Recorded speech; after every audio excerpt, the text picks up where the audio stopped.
بسم اللہ الرحمن الرحیم. اسلامی تاریخ میں سے حضرت یسع علیہ السلام کا تعارف. حضرت یسع علیہ السلام کا تذکرہ قرآن کریم کی سورہ انعام اور سورہ صاد میں 2 جگہ آیا ہے، جس میں ان کی فضیلت اور عظمت کی خبر دی گئی ہے. آپ ایک مالدار گھرانے سے تعلق رکھتے تھے اور سامرہ کے رہنے والے تھے. یہ علاقہ کنعان یعنی فلسطین کے شمال مغرب میں بحر روم کے ساحل کے قریب واقع ہے. حضرت یسع علیہ السلام حضرت الیاس کے چچزاد بھائی اور ان کے نائب اور خلیفہ تھے. شروع میں انہی کے ساتھ رہتے تھے. حضرت الیاس علیہ السلام کا انتقال ہوا اور اللہ تعالیٰ نے بنی اسرائیل کی ہدایت اور رہنمائی کے لیے حضرت یسع کو نبی بنایا. وہ حضرت الیاس ہی کی طرح قوم بنی اسرائیل کو تورات پر عمل کرنے کی ترغیب دیتے، حق بات ماننے اور سیدھی راہ پر چلنے کا حکم دیا کرتے تھے، شرک سے بچنے کا کہتے. نبوت کے ساتھ سیاسی سوجھ بوجھ اور جنگی تدبیروں سے بھی بہت ہی زیادہ واقف تھے. ایک فرض کے بارے میں وصیت پوری کرنا یہ فرض ہے. سورہ نساء نمبر 12 اللہ تعالیٰ نے چند وارثوں کے حصوں کا ذکر کرنے کے بعد فرمایا میت کی وصیت کو پورا کرنے اور قرض ادا کرنے کے بعد کی جائے گی. یعنی قرض ادا کرنا ہے، باقی جو حصہ وہ تقسیم کرنا ہے، پھر میت کی وراثت میں سے اس کی وصیت پوری کی جائے گی. ایک سنت کے بارے میں یعنی مطلب یہ کہ اگر کسی نے کہا کہ میرے پاس 1 لاکھ روپے تھا تو ہمیں 10,000 اللہ کی راہ میں دینا ہے، پہلے دیکھنا اس کے اوپر قرضہ کتنا ہے، ٹھیک ہے نا، پھر اس کے مال کے تیسرے حصے میں سے وصیت پوری کرنی ہے. ٹھیک ہے، پورا حصہ کی جو وصیت کیا جائے اللہ کی راہ میں دے دیا، جو نہیں اس کے وارثوں کا حق اسے دینا ہے. ٹھیک ہے. ایک سنت کے بارے میں وضو کے بعد تولیہ استعمال کرنا. عائشہ فرماتی کہ نبی کریم صلی اللہ علیہ وسلم کے پاس کپڑے کا ایک ٹکڑا تھا جو رومال کی طرح تھا. آپ صلی اللہ علیہ وسلم وضو کے بعد اس سے اپنا جسم صاف کرتے تھے، جسم پوچھتے تھے. ایک فضیلت والا عمل بیچا وہ مال واپس لینا. نبی کریم صلی اللہ علیہ وسلم نے فرمایا کہ شخص کسی مسلمان کے خریدے ہوئے مال کو واپس کرنے پر واپس لے لے، اللہ قیامت کے دن اس کے بدلے میں اس کو گناہ معاف فرمائے. لہذا اصول یاد رکھیں، ایسا مال جو ضائع شدہ نہ ہو، ایسا مال جس کے اندر کوئی عیب نہ آ گیا. مثلا میں نے کسی جوتے لیے، میں نے استعمال نہیں کیا، مجھے پسند نہیں آیا، میں واپس کرنا چاہوں تو شرعاً ایسا کرنے پر اجر ہے. یہ جوتے پھٹ گئے یا خراب ہو گئے پھر واپس نہیں ہوں گے. ہمارا بعض دکانوں پر لکھا ہوا خریدا ہوا مال واپس یا تبدیل نہیں ہوگا، یہ شریعت کے خلاف ہے. یہ شریعت کے خلاف. اگر مال میں کوئی عیب نہ ہو تو اسے واپس کر دیں، اللہ تعالیٰ اس پر اجر دیتے ہیں اور کاروبار میں ترقی عطا فرماتے ہیں. ایک گناہ کے بارے میں اللہ کی مخلوق کو نہ ستایا جائے.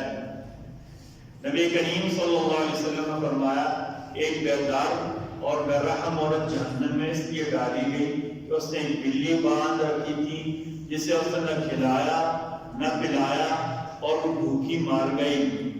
اس وجہ سے اللہ تعالیٰ نے اسے جہنم میں ڈال دیا. اللہ کی کسی بھی مخلوق پر رحم کرنا، اس وجہ سے اللہ تعالیٰ بندوں کے اوپر رحم کرتے ہیں. طب نبوی سے علاج، حالانکہ قبر کا علاج، یہ ایک گوشت سے لوتھڑا ایسا لٹک رہا ہوتا ہے، اس سے ہماری آواز کی ٹیون بنتی ہے، اس سے ہماری آواز مختلف صوتیات یا نغمہ پیدا ہوتا ہے. خدا نہ خواستہ کسی کے کٹ جائے تو بولنے کے قابل نہ رہے. اللہ کا غیبی نظام، آواز نکلتی ہے، اس سے ٹکراتی ہے، جس سے مختلف آوازیں پیدا ہوتی ہیں، جس سے آوازیں شکلیں اختیار کرتی ہیں. ہم جو بھی لفظ کہتے ہیں نا، اس سے ٹکرانے کے بعد ان کی شکل بنتی ہے. اچھا، یہ ہمارے کڈی اتر جاتی ہے. کڈی آپ کو پتا ہے جو قرآن میں کڈی اتر جاتی ہے. آپ کو میں کیا رواج تھا کہ کیا کہتے ہیں، کسی کڈی اتر جاتی بولتے یہاں انگلی ڈال کر. ہمارے علاقے میں شروع میں ہوتا تھا یہ کپڑے کو ایسے دبا کر کھینچتی، بچے کو بہت زیادہ تکلیف ہوتی، وہ ایسے زور کا سانس بھرتا، اس کی کنڈی چڑھ جاتی تھی۔ آپ صلی اللہ علیہ وسلم نے ایسا کرنے سے منع کیا۔ آپ صلی اللہ علیہ وسلم نے فرمایا اپنی اولاد کو ہلاک نہ کرو، یا کسی عورت کے بچے کو گلے کے کپڑے کی تکلیف ہو تو عود ہندی کا پانی رگڑ کر اسے چڑھاؤ۔ ایک لکڑی ہوتی ہے، اس کا پانی رگڑ کر اس کا ناک میں ایسے چڑھایا جائے، بچہ زور کا سانس لے کر کنڈی اتر جائے گی۔ اس کے کپڑے کو پکڑ کر نہیں کھینچنا، جس سے ناک سے یا منہ سے خون نکل آتا تھا، اس کے بعد کنڈی اترتی تھی۔ آپ صلی اللہ علیہ وسلم نے بچوں کو ایذا دینے سے منع کیا ہے۔ ہمارے علماء نے لکھا ایسا مرض جس میں تکلیف دینا لازمی ہو تو ٹھیک ہے، لیکن اگر اس کا کوئی متبادل علاج ہو تو کوشش کریں مریض کو کم سے کم تکلیف والا علاج کیا جائے۔ ہمارے بدقسمتی سے بچوں کی پیدائش کے موقع پر پاکستان اور ملکوں میں جب بہت زیادہ زیادتی کی جا رہی ہے، تقریباً اکثریت ڈلیوری کے وقت آپریشن کی ضرورت نہیں ہوتی۔ ڈاکٹر یا کیا کہتے ہیں جو گائنی سینٹرز والے ہوتے ہیں، وہ اپنے پیسے بنانے کے لیے 20, 25, 30 ہزار روپے بنانے کے لیے آپریشن تجویز کر دیتے ہیں، جو کسی صورت پیشے کے ساتھ بھی خیانت ہے اور کیا کہتے ہیں ایمانداری کے تقاضوں کے خلاف بھی ہے اور دوسروں کی زندگیوں کے ساتھ کھیلنا ہے۔ عمومی طور پر یہ تقریباً مجھے نہیں پتا، ہمارے ڈاکٹر صاحب دوست ہیں، ڈاکٹر رضوان اسد خان صاحب ان کا نام ہے، انہوں نے مجھے بتایا کہ تقریباً جو ہے نا 90% کیسز میں آپریشن کی ضرورت نہیں ہوتی ہے۔ 90% کیسز میں آپریشن کی ضرورت نہیں ہوتی ہے، لیکن اپنے تھوڑے سے پیسے کھڑے کرنے کے لیے کافی لحاظ سے نقصان کا باعث ہے، ہر لحاظ سے نقصان کا باعث ہے۔ قرآن کریم کی نصیحت سورہ نحل آیت نمبر 91 اللہ تعالیٰ فرماتے ہیں تم اللہ تعالیٰ کا عہد پورا کیا کرو جب تم اس کو اپنے ذمہ کر لو، اور قسموں کو بھی پختہ کرنے کے بعد توڑا نہیں کرو۔ جب قسم اٹھا لیں، اللہ کی قسم اٹھا لیں، تو اس کے بعد قسم کے خلاف نہیں کرنا۔ اللہ تعالیٰ ہم سب کو کہنے سننے سے زیادہ عمل کی توفیق عطا فرمائے۔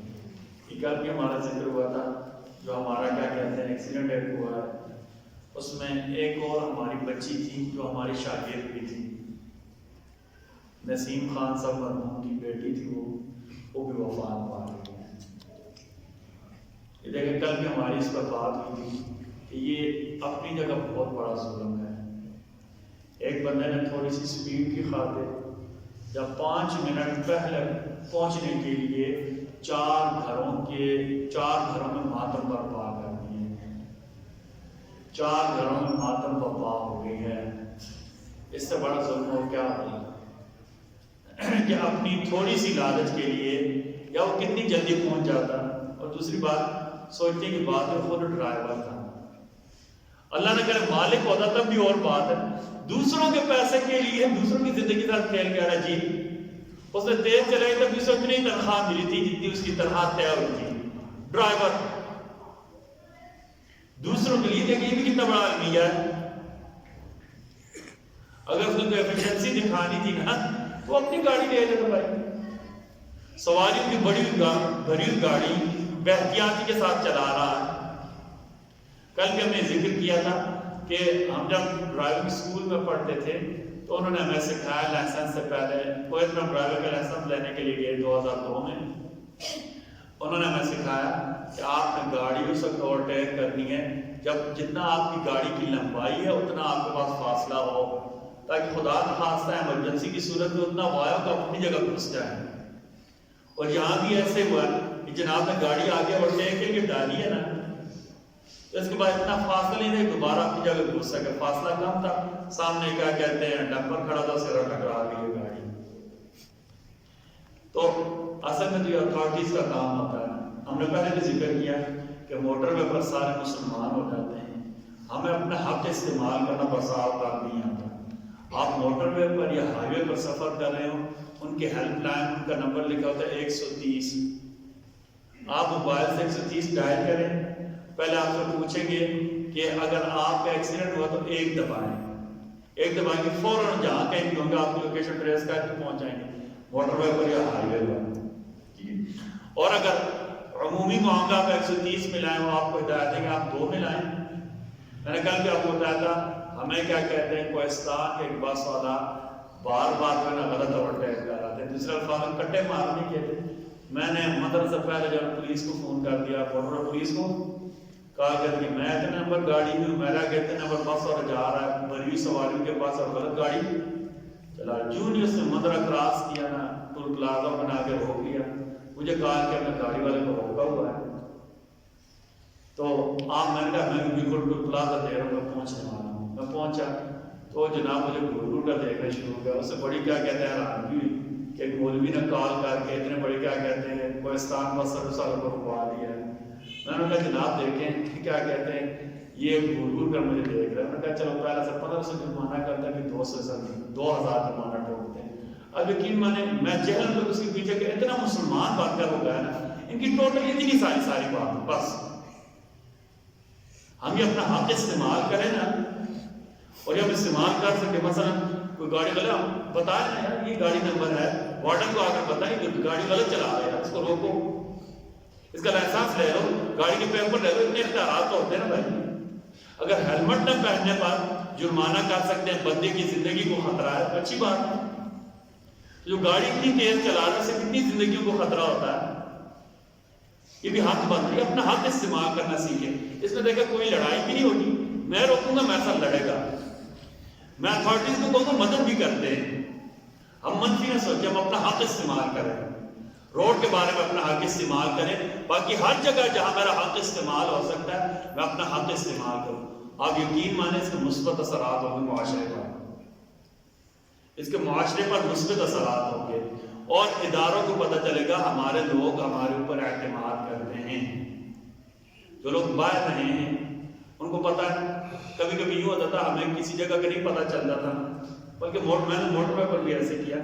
میں ایک سفر پہ ہی جا رہا، مجھے قبلہ کا نہیں پتہ چل رہا تھا. میں نے ان کے ہیلپ لائن پر فون کیا، انہوں نے مجھے بتایا آپ کتنے نمبر پر کریں. میں نے بتایا میں کیا کہتا رہا راولپنڈی سے پشاور کی طرف جا رہا ہوں اور میں فلاں جگہ کھڑا ہوں. انہوں نے کہا اچھا. میں کہا قبلہ کس طرف ہے؟ انہوں نے ٹھیک 4 یا 5 سیکنڈ میں میرے قبلے کی سمت درست کرا لی. میں نے نماز پڑھ لی. لیکن یہ میرا حق بنتا، مجھے حق دیتے بھی ہیں. تو اپنا حق استعمال کرنا جو تمام حکومات کے لیے دعا کریں. ساری عورتیں تھیں اور آپ کو میں عجیب بات بتاؤں، سفر ابھی ہم نماز جنازہ کے لیے گئے نا، کہ جو نسیم خان کی بیٹی تھی اس کا اپنا بیٹا 2.5 یا 3 سال کا ہے. وہ ماں کی میت پڑی ہوئی جب بار میری ماما یہاں پڑی. بھائی اب دیکھو نا، میں آپ کو حقیقت ایک بڑا المیہ کل میں بات میں پتہ کیا جنم لیتا ہے. لیکن ان کا والد جوان دوسری شادی کرنی، پتہ نہیں نیا آنے والی ماں کا بچوں کے ساتھ کیا سوچتے ہیں. بچے رل جاتے ہیں، اور یہ آپ نے دیکھا ہوگا پھولوں جیسے بچے رل جاتے ہیں. بھائی کو ماں نہیں ہوتی، بڑے سے بڑا بندہ رل جاتا ہے. یہ تو معصوم بچے ہیں، اللہ سب کو سنبھالنا، لیکن ظاہری اسباب ان کے ساتھ ایسے ہی ہوتا ہے. اب یقین میں نے دل چیر رہا تھا، کوئی چھوٹا سا بچہ بار بار اپنی ماں کی جو ہے نا میت کو دیکھ رہا تھا. اسے نہیں پتا تھا میری ماں مار گئی ہے. بھائی ان المیوں کو سوچے نا، اس بچی کے لیے اور دیگر سارے مرحومات کے لیے دعا کریں. بسم اللہ الرحمن الرحیم. اللهم اغفر للمسلمین والمسلمات الاحیاء منهم والاموات انك انت یا مولانا السمیع القریب المجیب الدعوات. ہمارے اپنے پاس کیا حسن ہماری جتنی بہنیں شہادت کے درجہ کو پہنچی اللہ یا ان کی کامل مغفرت فرما دے، لیکن الواقعین کو صبر عطا فرما دے. لیکن ان کے جو بچے ہیں آپ غیر کے خزانہ سنتا جو کی پرورش کو وسعت فرما دے. ربنا تقبل منا انك انت السميع العليم وتب علينا انك انت التواب الرحيم. وزنا بالله وبارك سيدنا محمد صلى الله عليه وسلم رسول ونبي امين.